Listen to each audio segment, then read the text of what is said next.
So today I was just thinking, what is the science behind a Beyblade? How do they work? Well, in today's video, I'm going to be explaining that you saw all of these groups of bays over here. I'm going to be explaining each and every one of them simply.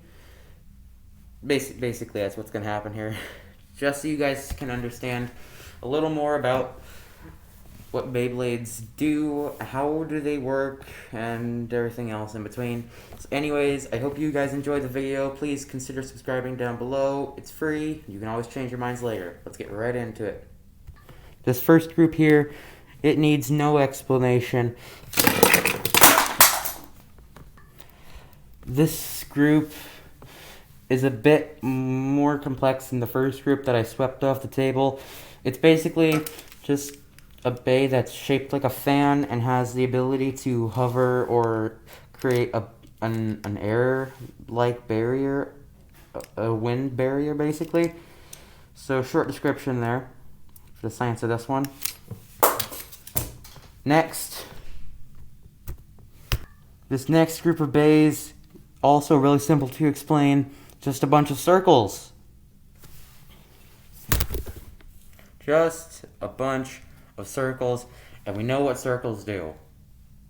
They don't let anything in. So, simple explanation there. They're gone. Off to the next group.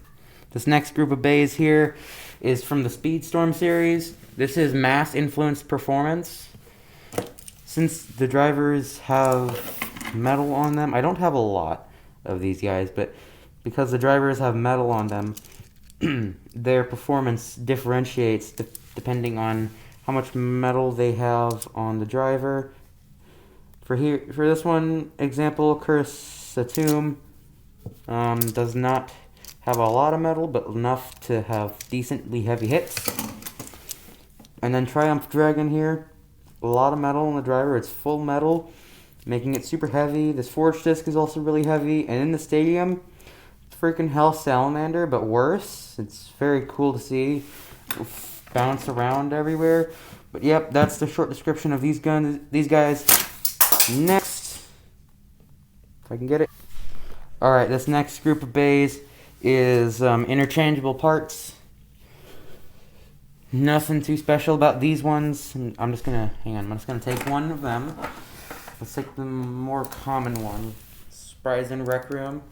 I don't have the driver for it. I don't know where that went. I lost it a while ago, but basically, if you had that driver, it would be like Turbo Spryzen's driver. You could just pick it up and then spin it in different directions and change the mode.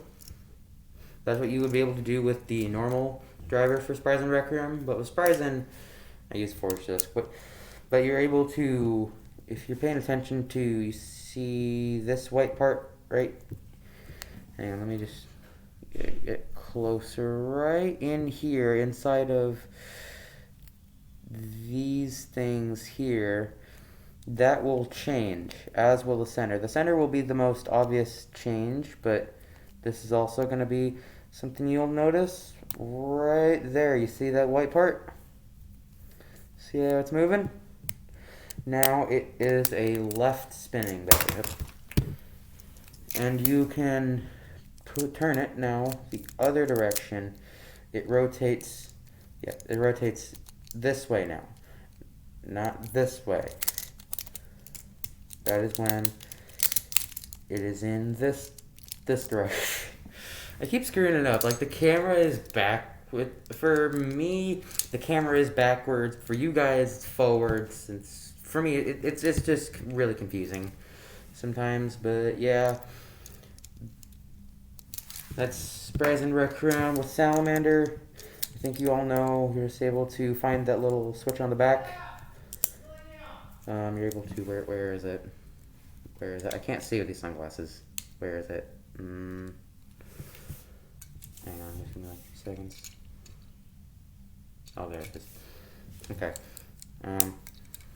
So you're able to pop open the switch on the back. It's that little pink thing down here. Found it. You're able to move this. This is attack. This is defense for the idiots who don't know out there. Attack, defense, attack, defense. Because when you spin it, there's like no spaces in defense mode, but in attack mode there's more spaces to attack with.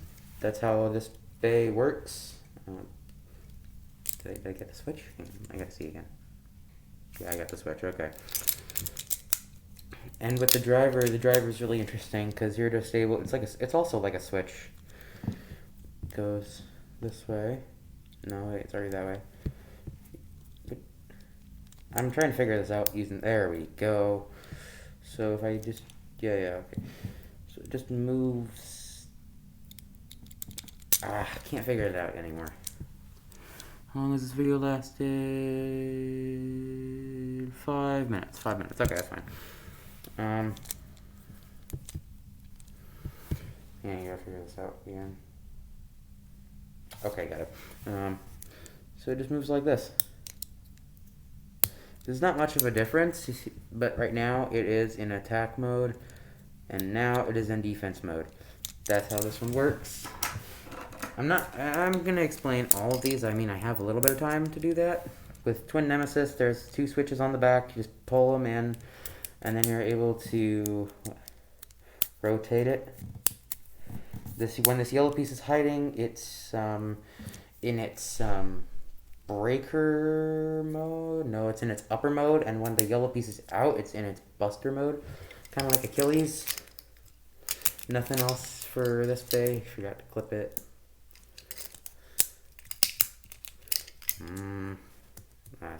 This is annoying. Okay, now I don't have a whole lot of time. Union Achilles is for you guys to figure out how to use. Anyways, on to the next group. Okay, this group is the impact interchangeable parts. So these bays basically work on how hard they are hit from another bay.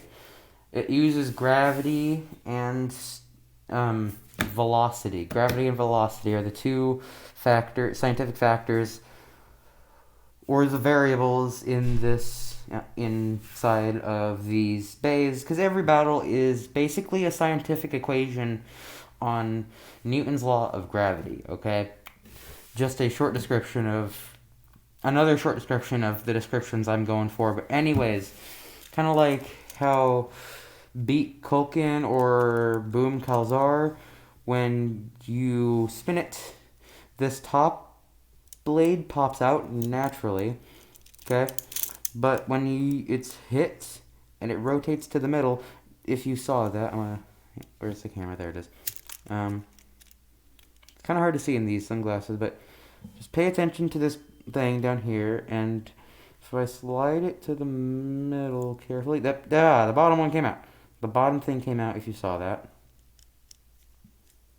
And it just went back in. Alright, that's really cool. With Doomsizer, I think you all know the blade goes back, and when it strikes, the blade goes forward, and blah blah blah. Excalibur, really easy and simple to describe. I just bursted it. Crap, whoops. That was my fault. Okay, so basically, if you just turn it twice, it is now in the middle, and it's all lined up. It's able to attack. I also have Buster Excalibur laid out here. These guys I have here because they have the Sting disc, and I have no other groups for them. So yeah, basically that's the description of this group. How much time have I spent on this video so far? That looks like 9 minutes. That's 9 minutes. Alright.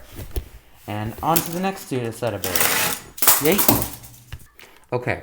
This is the RPM, or rotations per minute, changeable parts. Now, for these bays with the burst locks, we all know that if you rip them hard enough, the burst locks come out, and yada yada yada. These ones are really simple, but for those who do not know about some of these bays, with this forged disc, if you spin the bay hard enough, these blades will pop out, and it's really cool if you actually pay attention to it. And with this Geistfafnir, if you spin it hard enough, these dragon heads, all 3 of them will go in, and you can see that around the center, it's a more concentrated, deep blue with Hasbro's Geistfafnir anyways. And then when the dragon heads are back out, you will know that they're out because the concentration has dissipated. And it's basically gravity and rotations per minute or RPM related. Because as you can see, there's that little blade back behind this thing, and now there's not. And anyways, yeah, that's how that one works. Shelter Regulus, quite simple too. If you spin it hard enough, this thing will go inwards, and the line heads and the claws on the side will pop out. And then when it slows down, this will come out, the tower driver will come out, and then the line heads and claws will go in, and it'll be in defense mode. So yeah, that's the description of these guys, the RPM changeable parts. Moving on to the final group.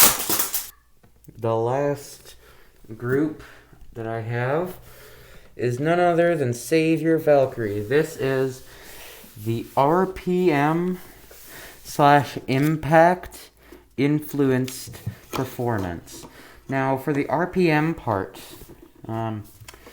basically, I think you all know this, but when you spin it hard enough, the shot driver will activate, and this bottom part will pop out, and it can just like bounce up into the air a few times, and then just zoom around the stadium until here's the impact changeable part. Here's the impact related part. Yeah, the impact influenced part. If it's spinning hard enough or fast enough, and it comes at an opponent, say my finger is the opponent, watch. I think you should all know this by now if you don't watch this video. It rebounds. Just like God Valkyrie, Strike God Valkyrie, well not Strike God, but just God Valkyrie and Genesis Valtryek. We haven't really seen the rebound part on a Valkyrie ever since those guys. So yeah, it's really cool how we have that back. I love it. It's really OG or old. I remember it so well. That was like my favorite Beyblade series. But I'm a Turbo Boy, so I'm all about Achilles. Z Achilles, Show Z, whatever, Infinite. That's why I have Union.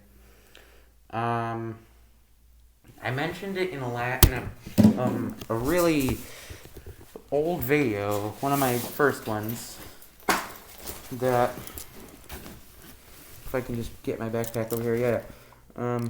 The sword snapped off my Z Achilles. I decided to use my Bay now as a keychain, just because.